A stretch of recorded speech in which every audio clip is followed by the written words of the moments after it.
नमस्कार, जय हिंद। आज की वीडियो बहुत ही इम्पोर्टेंट है जो बच्चों के माँ बाप होते हैं उनके लिए। वो पेरेंट्स जो अपने बच्चों को स्कूल और कोचिंग के भरोसे ही छोड़ देते हैं। मैंने अपने बच्चों को स्कूल भेज दिया, कोचिंग लगा दी, अब तो मेरी जिम्मेदारी ख़त्म। और उनका कोई और ध्यान नहीं रहता कि बच्चे पढ़ रहे हैं नहीं पढ़ रहे हैं, कितना आ रहा है क्या नहीं आ रहा है। मैं कह रहा हूँ कि सबसे इम्पोर्टेंट है माँ बाप का रोल, सबसे इम्पोर्टेंट है। बेसिक पढ़ाई वहीं से शुरू होती है। सबसे पहले तो मैं आभारी हूँ और नमन करता हूँ, नमस्कार करता हूँ उन टीचर को जो इन छोटे छोटे बच्चों को पढ़ाते हैं। बहुत ही मुश्किल से कितना ध्यान देते हैं, कितना कठिन परिश्रम करते हैं, उनका सबसे पहले मैं नमन करता हूँ। अभी जैसे बच्चों को स्कूल से कुछ याद करने के लिए मिलता है तो उसको रटते हैं, रट्टा मारते हैं। जैसे बराबर 10 mm, 1 सेंटीमीटर बराबर 10 mm। अरे उनको दिखाओ स्केल, उठाओ स्केल और बोलो कि क्या है ये, देखो ये क्या 1 सेंटीमीटर यहाँ से यहाँ तक का है। इसके अंदर बने हुए खाने हैं जो 10 mm को जाहिर करते हैं। तो ये चीज़ दिखाओ कि भैया ये देखो है, ये चीज़ जब दिखाओगे उनकी समझ में तभी आएगा कि कहाँ पे क्या है, कहाँ पे क्या है। अगर आप उनको ये चीज़ नहीं दिखाओगे तो वो खाली रटते रहेंगे। जैसे कि बाज़ार में ले जाओ, कभी जो सब्जी देते हैं तो वो क्या करते हैं, वो किलो रखते हैं और सब्जी देते हैं, उसको वेट करते हैं। तो उसको दिखाओ बेटा ये है किलो, देखो ये 250 ग्राम, ये किलो है। ऐसे ही दूध वाला है, आप दूध लेने जाते हो तो वहाँ पे दिखाओ, जब वो नापता है दूध तो उसके पास होता है वो लीटर नापने वाला, लीटर बना होता है 250 ग्राम वाला, आधा लीटर वाला, तो उसको दिखाओ वहाँ पे। जैसे कि अब यहाँ से कितनी दूरी हमें जाना है, किलोमीटर है, वो बताना है कि ये किलोमीटर इससे नापे जाते हैं, बने होते हैं किलोमीटर। आपका टेलर होता है, दर्जी होता है, वो सिलता है कपड़े, तो उसका जो उसके पास फीता होता है उसके अंदर मीटर बने होते हैं, वो दिखाओ बच्चे को, देखो बेटा ये मीटर है ऐसे। तो ये चीज़ें प्रैक्टिकल दिखाओ, ऑन ग्राउंड दिखाओ, फिर रटने से उसके भरोसे मत रहो।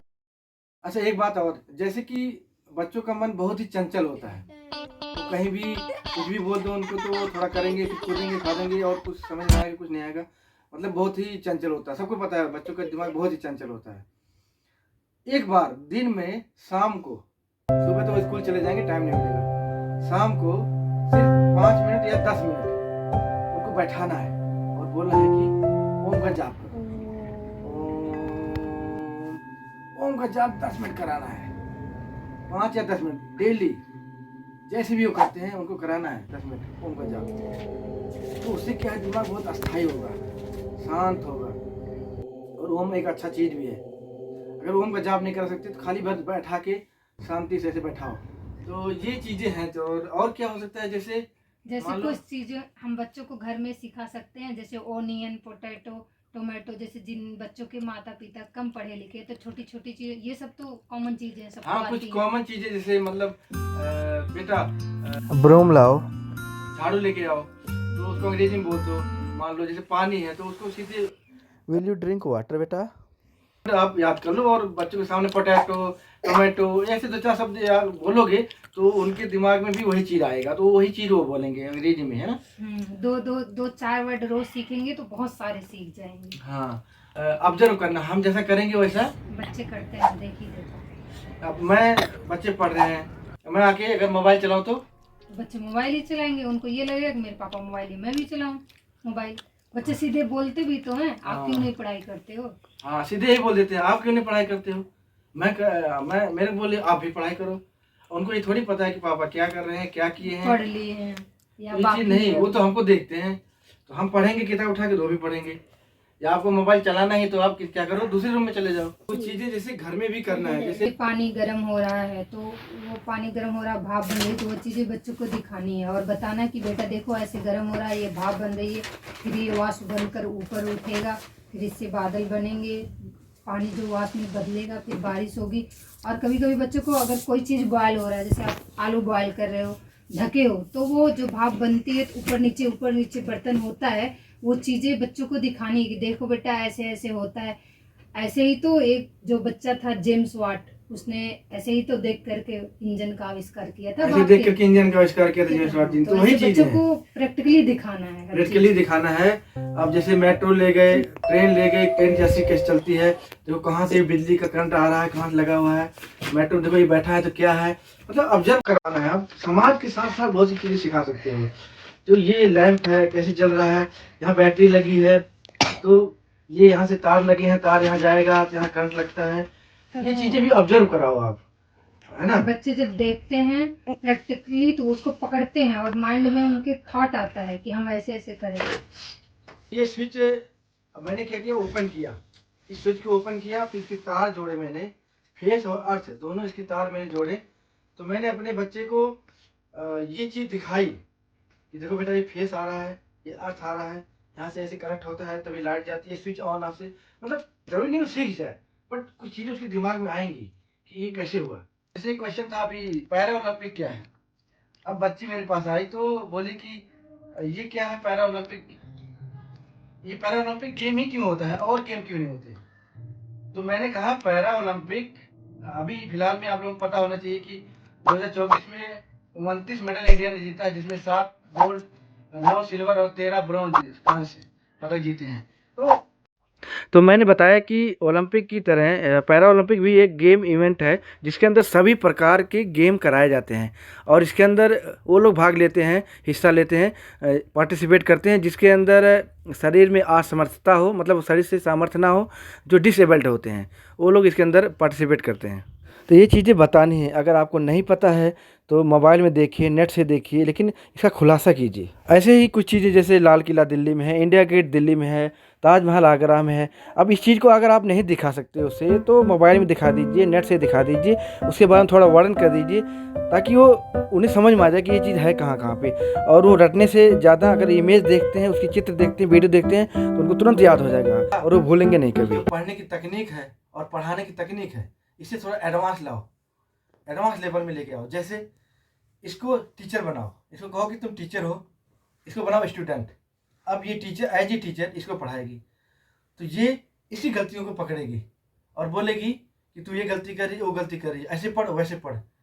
तो इसके अंदर एक सोच थोड़ा बढ़ेगी और फिर इसको बताना है कि तूने भी गलती कर रही थी, जब कहीं पढ़ने गई थी तो तुम भी गलती करती थी जब तेरा टीचर पढ़ाता था। तो इसको समझ में आ जाएगा हाँ मैं गलती करती थी, क्योंकि आज इसने इसको पकड़ा है तो कल से ये अपने टीचर के सामने गलती नहीं करेगी। तो बढ़ी ना तकनीक थोड़ी सी। ऐसे कुछ दिन बाद इसको टीचर बनाओ, इसको स्टूडेंट बनाओ, तो ये पढ़ाएगी इसको, फिर इसके अंदर भी थोड़ी सोच बढ़ेगी, इसको भी एज ए टीचर बनेगी। देखो स्टूडेंट और टीचर में फ़र्क होता है, टीचर कई चीज़ें उच्च लेवल का, हाई लेवल का सोचता है और स्टूडेंट उतना नहीं सोच पाता है, बट टीचर सोच लेता है। तो इसलिए स्टूडेंट को टीचर भी बनाना है, खेल खेल में टीचर बनाओ, उसको दिमाग बढ़ेगा।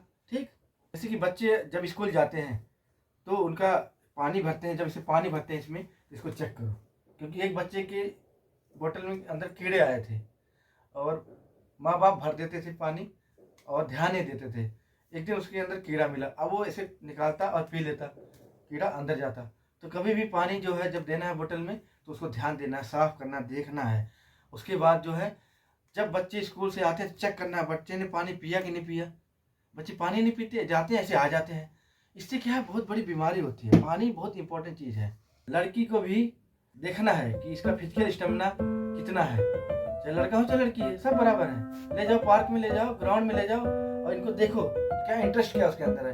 उसको दबाव नहीं देना है, अगर उसके अंदर कला है, डिजाइन बनाने की है तो उसको आर्ट सिखाओ। अगर उसको म्यूजिक, सिंगिंग, डांसिंग क्या पसंद है, बहुत ज़्यादा पसंद है, अच्छा कर रही है तो उसमें ले जाओ, उसको दबाव नहीं देना है। बीमारियों से लड़ना सीखो। अब जैसे इनको पथरी हो गई थी तो इन्होंने ऑपरेशन कराया, लेकिन अभी अपनी फिजिकल मेंटेनेंस के लिए इन्होंने क्या किया, अपने आप को तैयार करना शुरू कर दिया। नहीं तो अगर आप बीमार हो गए, बुखार हो गया, कुछ हो गया तो आप सो जाओगे ना तो आपको समझ लो और पकड़ेगा। सबसे बड़ी बात, आप सजग रहो, बीमारी होगी ही नहीं। Prevention is better than cure. अगर आप खुद ही स्वस्थ नहीं रहेंगे, हेल्दी नहीं रहेंगे तो अपने बच्चों को क्या स्वस्थ रखेंगे। इसलिए सबसे पहले अपने आप को स्वस्थ रखिए, हेल्दी रखिए। जगह नहीं है, पार्क नहीं जा सकते, अगर जगह नहीं तो छत के ऊपर। करने के लिए एक बहाना, ना करने के 100 बहाने। और जैसे बच्चे जो होते हैं ना, कहीं स्टेज पे जाके नहीं बोलते हैं, कई लोग होते हैं उनके सामने नहीं बोलते हैं, मतलब उनके अंदर एक बोलने की जो क्षमता है या बोलने का जो उत्साह है वो नहीं हो पाता है। तो उसके लिए क्या करना है, घर में शीशा है बड़ा सा, उसके सामने बच्चे को खड़ा करना है और बोलना है कि बेटा इसके सामने बोल, कुछ भी बोल बोल। फिर उसके बाद इस बच्चे को बैठाना है, इसको खड़ा करना है, तो इसको बोलना है कि तू इसके सामने बोल, कुछ भी बोल। हम सबको बैठा, हम लोग बैठ जाएं, मतलब माता पिता बैठ जाएं, उसके सामने ये खड़े हुए बोलेगी। फिर ऐसे कहीं और ले जाना है बाहर, 2-4 लोगों के सामने, इसको खड़ा करके बोलवाना है। तो धीरे धीरे धीरे धीरे इसके अंदर एक बोलने की आदत बनेगी और इसके अंदर की हिचकिचाहट होती है, अंदर की हिचकिचाहट होती है, वो खत्म हो जाएगी। तो ये चीज़ बहुत ज़रूरी है। दर्पण के सामने जब बोलेगी तो उसको समझ में आएगी कि मैं कहाँ गलती कर रही हूँ, ऐसे कर रही हूँ, ऐसे कर रही हूँ, हाथ हिला रही हूँ, ऐसे कर रही हूँ, सब कुछ समझ में आ जाएगा, ये अपनी गलती को सुधार देगी। तो बच्चे को दर्पण के सामने ले जाके सिखलाई दो। लोगों के 50 लोगों को इकट्ठा करो के सामने लेक्चर देने की सिखलाई दो। एक वो बनाओ, जैसे पोडियम होता है, एक पोडियम के सामने कैसे बोलते हैं, आप खुद बनाओ और फिर